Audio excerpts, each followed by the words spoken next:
Salve, salve pessoal, boa noite a todos. Hoje é quinta-feira, dia de grupo de estudo, esperar todo mundo entrar. Estamos aqui esperando vocês. Boa noite, boa noite, boa noite. Pessoal de Cuiabá, Foz do Iguaçu, boa noite. Flávia, Edu, olha o Edu aí. Dani, Carlos, NV, Anápolis. Vamos lá, todo mundo entrando. Prescrição, que é um tema super complexo. Eu sempre digo, não é de Roraima, não é difícil, é complexo e eu concordo. Pessoal do Instagram, pessoal do Periscope, concordo que é complexo, mas difícil não é. Não é. É só você partir da premissa correta. Catanduva, São Paulo, Florianópolis, Ipatinga, Minas Gerais. Estive em Ipatinga fazendo uma palestra, tem uns anos já. Fui muito bem recebido em Ipatinga.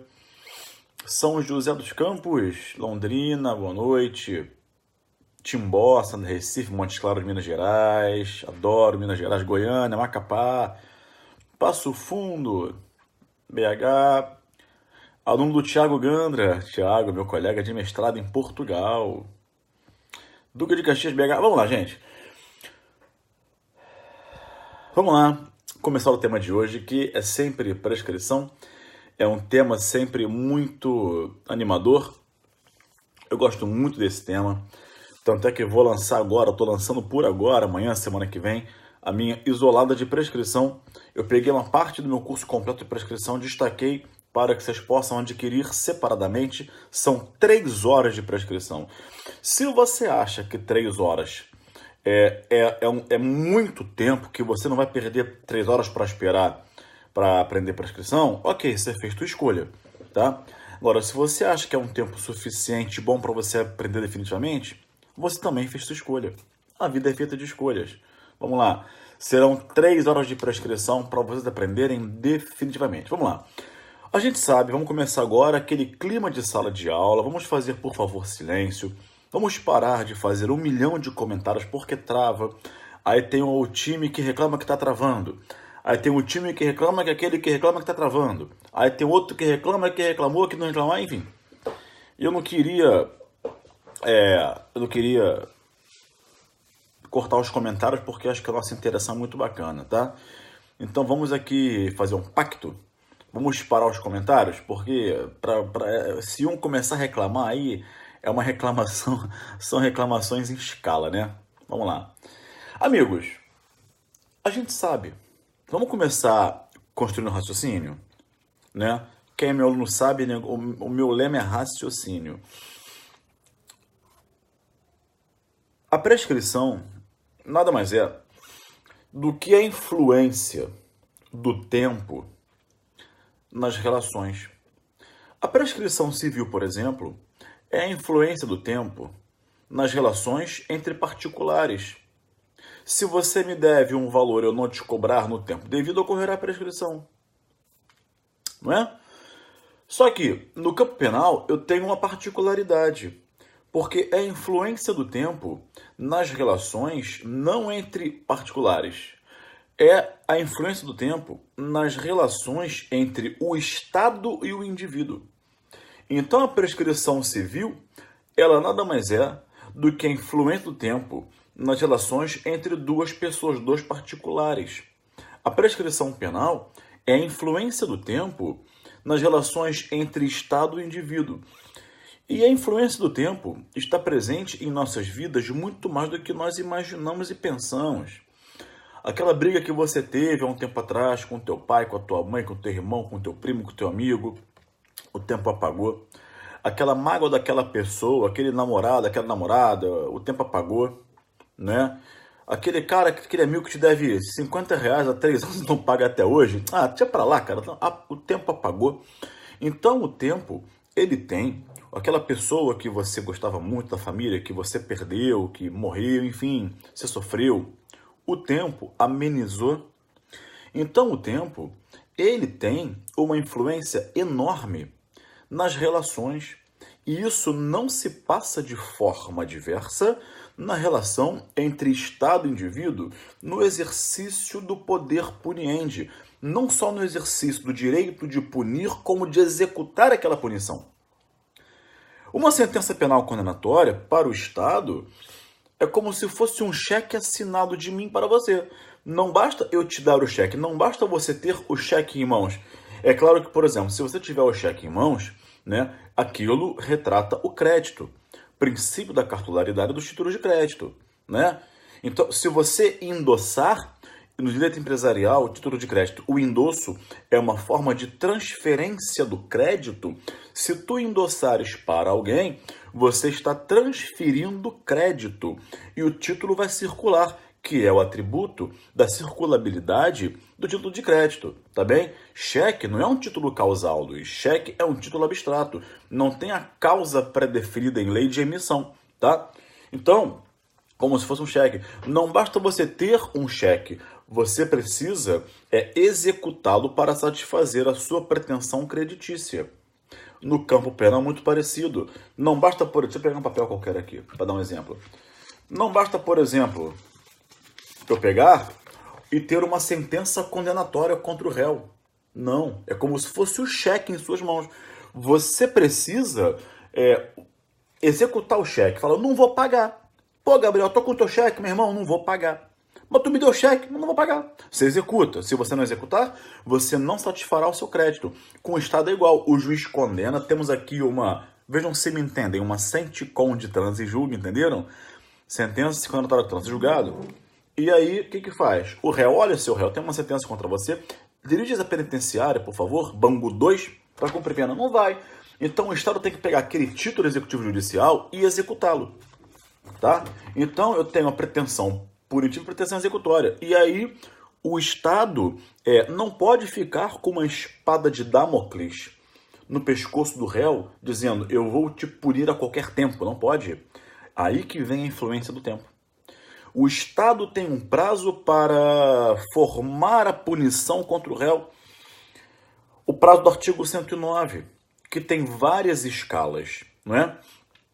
Se o Estado não exercer a pretensão punitiva ou a pretensão executória naquele prazo do artigo 109 do Código Penal, ocorre a prescrição tanto da pretensão punitiva quanto da pretensão executória. E, mais uma vez, nada mais é do que a influência do tempo nas relações entre Estado e indivíduo.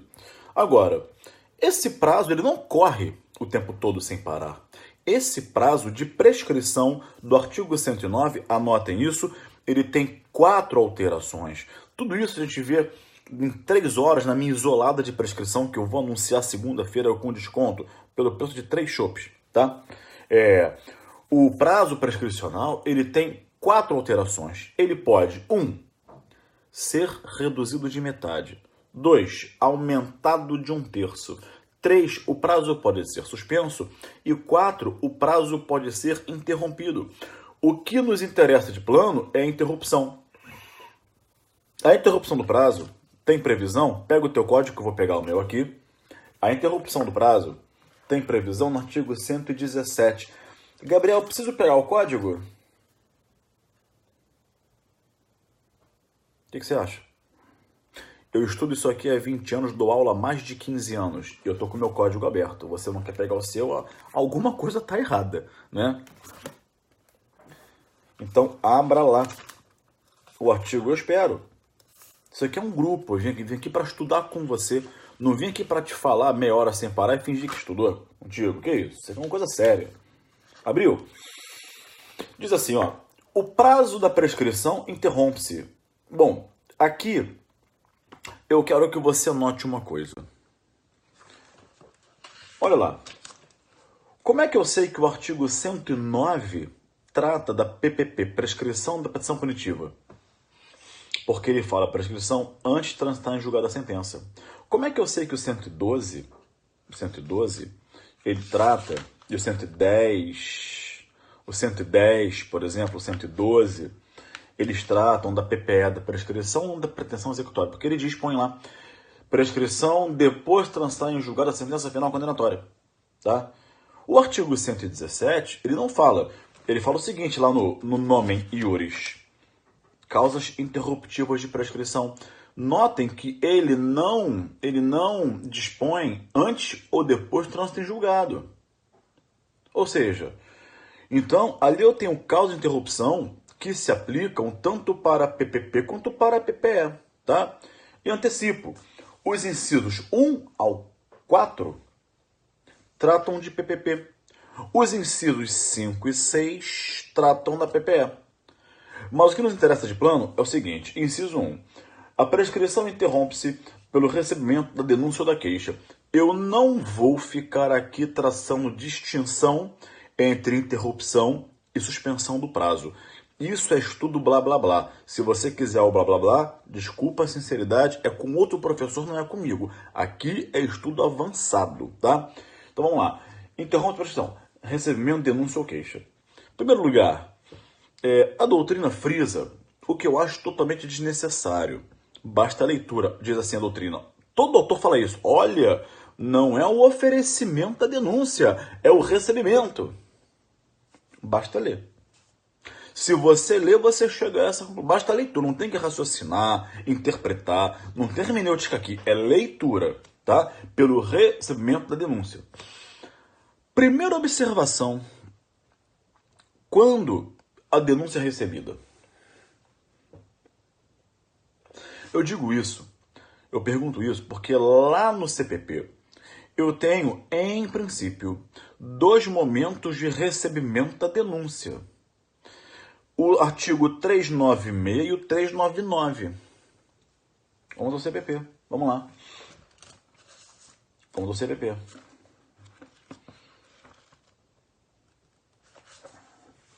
O 396 diz assim, nos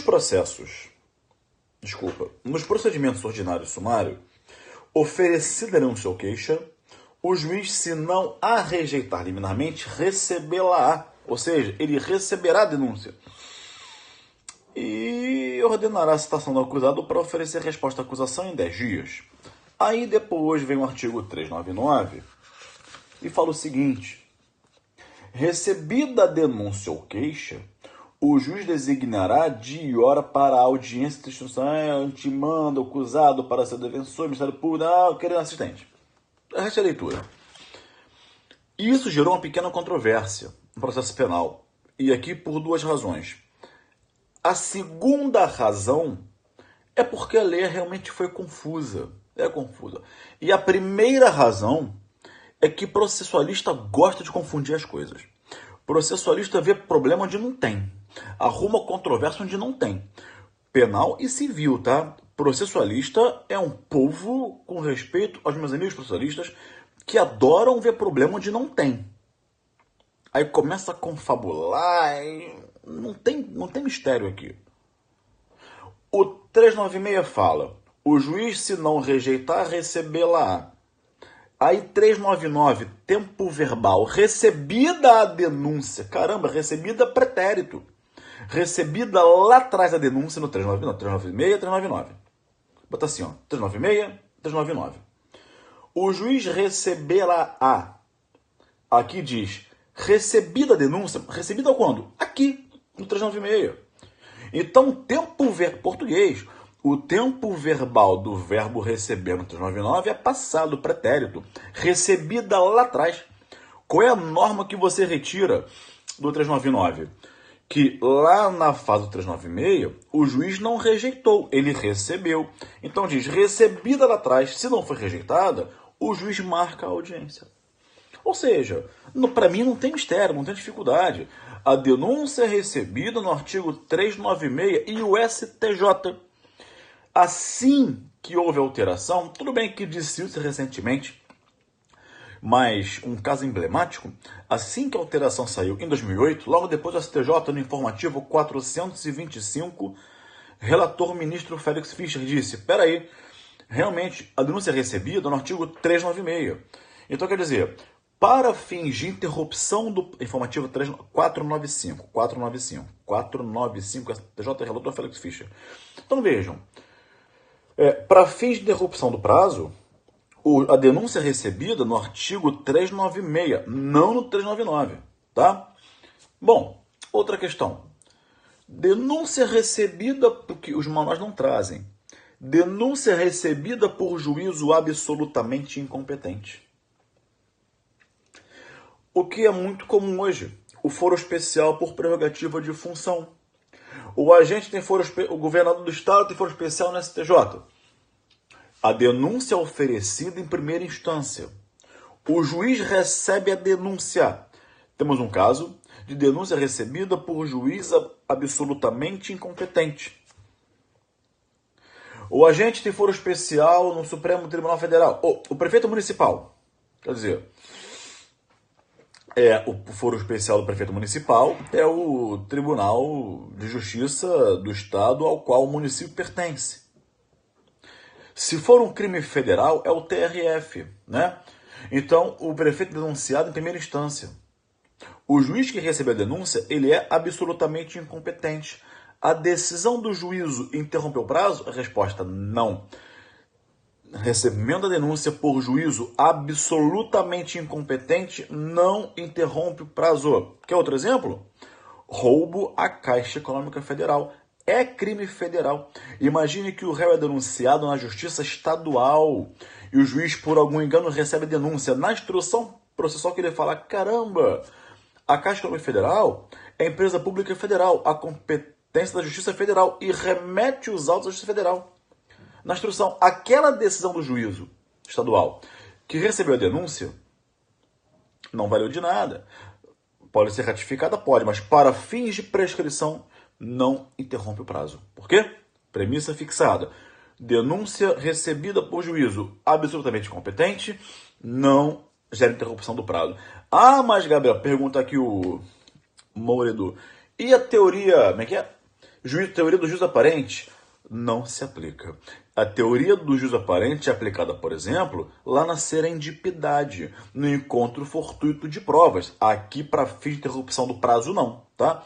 Ah, mas o juiz federal pode ratificar a decisão. Pode. Mas, repito, para fim de interrupção da prescrição, não. Tem súmula? Não, tá? Seguindo. Outra questão. Denúncia corrigida por erro material.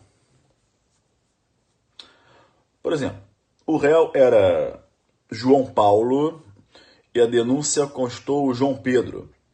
O Ministério Público faz a retificação e o juiz recebe. A resposta é não. Mero conserto de erro material não gera interrupção do prazo. Outra questão que eu reputo muito importante. O aditamento à denúncia. O aditamento à denúncia interrompe o prazo prescricional? Sim ou não? E aí? O aditamento à denúncia interrompe o prazo prescricional? Sim ou não? Como assim, Gabriel? Pelo seguinte. Quando o juiz recebe a denúncia, o processo segue. Ok, marca, enfim, recebe a denúncia, marca a audiência, normal. Só que quando o Ministério Público adita a denúncia, o juiz tem que receber o aditamento. Né? Receba o aditamento de florestais, etc, etc, etc. O aditamento interrompe o prazo de novo ou não? Porque o prazo já foi interrompido lá atrás quando a denúncia foi recebida. Quando o juiz recebe o aditamento, o prazo é interrompido novamente? Depende. Aqui eu tenho uma distinção. Vai depender se o aditamento é objetivo ou subjetivo. Quem, em doutrina, melhor trata de aditamento à denúncia é o autor Marcelo Polastri Lima. Tá? Vou repetir. Em doutrina, processo penal, quem melhor trata de aditamento à denúncia é o autor Marcelo Polastri Lima. Tá bem? O que significa aditamento? Aditar. Aditar é somar, é incluir, acrescentar. Eu tenho um aditamento subjetivo e um aditamento objetivo. E como eu sempre digo a vocês, em direito, tudo está nos nomes. Aditamento subjetivo, ou seja, incluir, somar, acrescentar um sujeito, pessoa. No aditamento objetivo, o Ministério Público, ele acrescenta um fato, né? Fato. Então, por exemplo, A está denunciado por estelionato. Durante o processo se descobre que o B também praticou crime com A. O Ministério Público adita a denúncia para incluir o B no mesmo processo, aditamento subjetivo. Ou então, por exemplo, o A está denunciado por estelionato. No curso do processo se descobre que ele praticou estelionato e um roubo. Então o Ministério Público vai aditar para acrescentar no mesmo processo o roubo. Aditamento objetivo. Percebeu? Tá? Então vejam, qual é o aditamento, o juiz quando receber o aditamento, qual é o aditamento que interrompe o prazo prescricional? O subjetivo, o objetivo ou ambos? Pensa. Não chuta não, pensa. Estamos aqui para estudar e para pensar. Pensa.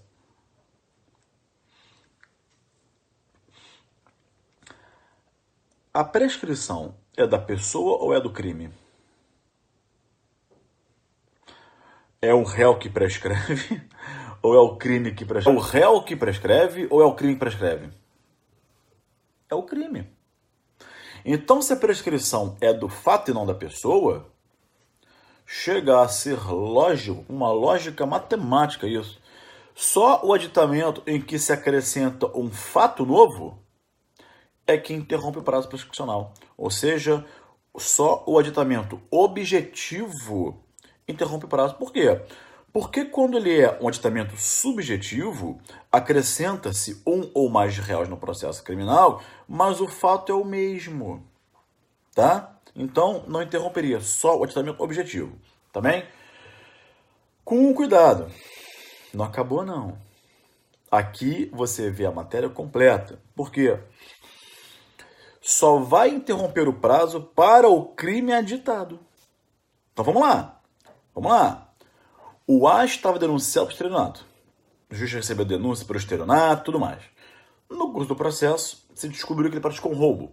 O Ministério Público adita denúncia para incluir um roubo. O juiz diz, recebo o aditamento à denúncia. O prazo foi interrompido só em relação ao roubo. Ao estelionato, não. Percebeu? De novo? De novo? O A denunciado por estelionato. Ok. Aí, antes do interrogatório, o Ministério Público fala, caramba, há provas de que ele praticou roubo também. Adita a denúncia para incluir um roubo. O juiz faz o quê? Recebo aditamento de folhas tais.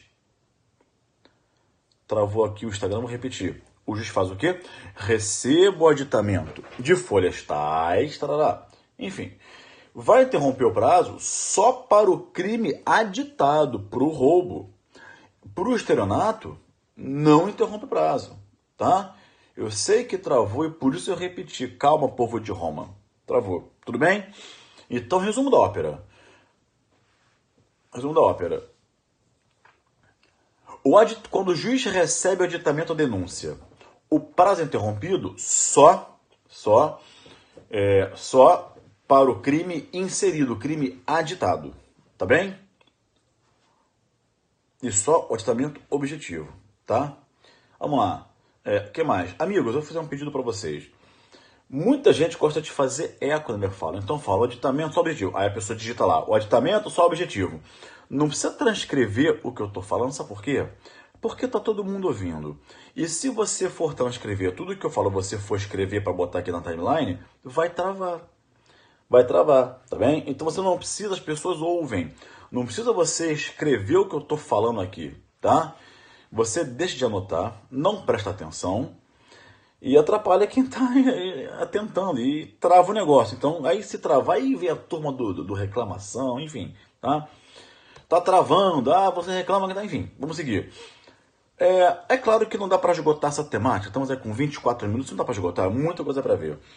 Eu quero me referir, para encerrarmos a live de hoje, ao artigo 117, inciso 3. Diz assim, não, inciso 2, pela pronúncia, tá? Pela pronúncia. A pronúncia, Tourinho Filho, que para mim era o mago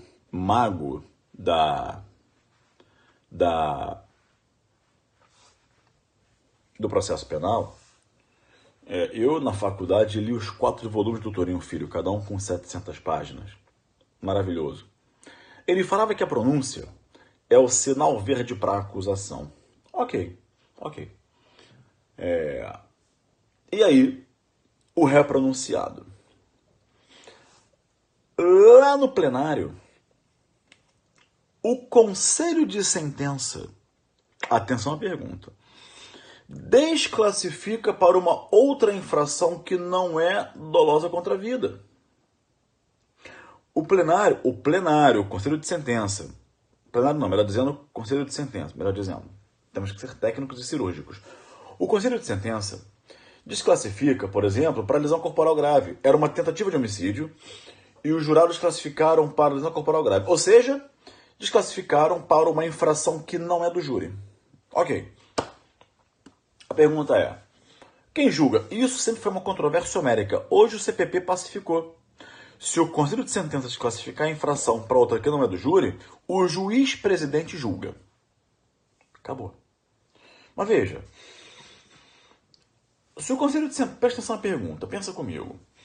Se o conselho de sentença desclassifica o crime para outro que não é de competência do júri, todos os atos praticados no tribunal do júri foram irrelevantes.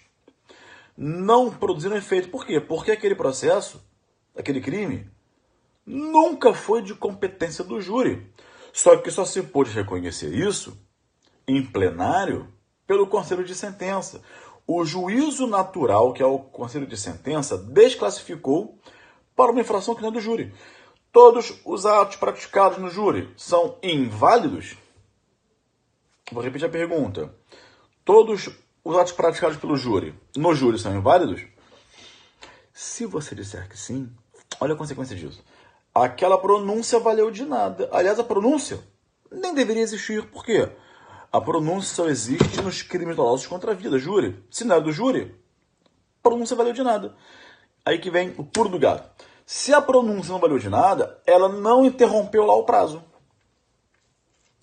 Aquele efeito da pronúncia de interromper o prazo prescricional não se operou, porque aquela infração não era do júri, então a pronúncia existiu, mas não produziu o efeito esperado pela lei. Né? E aí? Você pode falar assim, não, peraí, calma aí.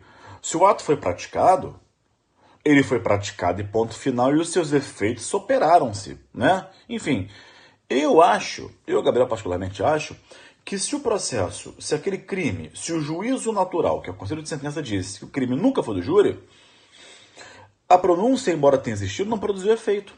Então, a prescrição ali não se interrompeu. Entretanto, o STJ, na súmula 191, entende o contrário. Anotem, STJ súmula 191, ou seja, se no plenário, o conselho de sentença desclassificar a infração penal para outra que não seja do júri, a pronúncia continua interrompendo o prazo. Diz assim, ó, a pronúncia é causa interruptiva da prescrição, ainda que o tribunal do júri venha a desclassificar o crime. Ok? Bem, amigos, estamos no horário. Eu tinha muito a dizer, mas não dá para esgotar o tema. Nunca dá, né? E dizer que eu quis focar aqui em algumas questões importantes de interrupção da prescrição, tá bem? Obrigado pela presença de vocês. Lembrando que amanhã, sexta-feira, dia 17, o meu livro Leis Penais Especiais vai estar com desconto de 35% mais frete grátis. Daí quase 50% aí, né? 40 e tantos por cento, tá? No site da Juspodium. Esse meu livro aqui, Leis Penais Especiais, com 1.200 páginas, são 40 leis especiais, não é? Amo meu livro.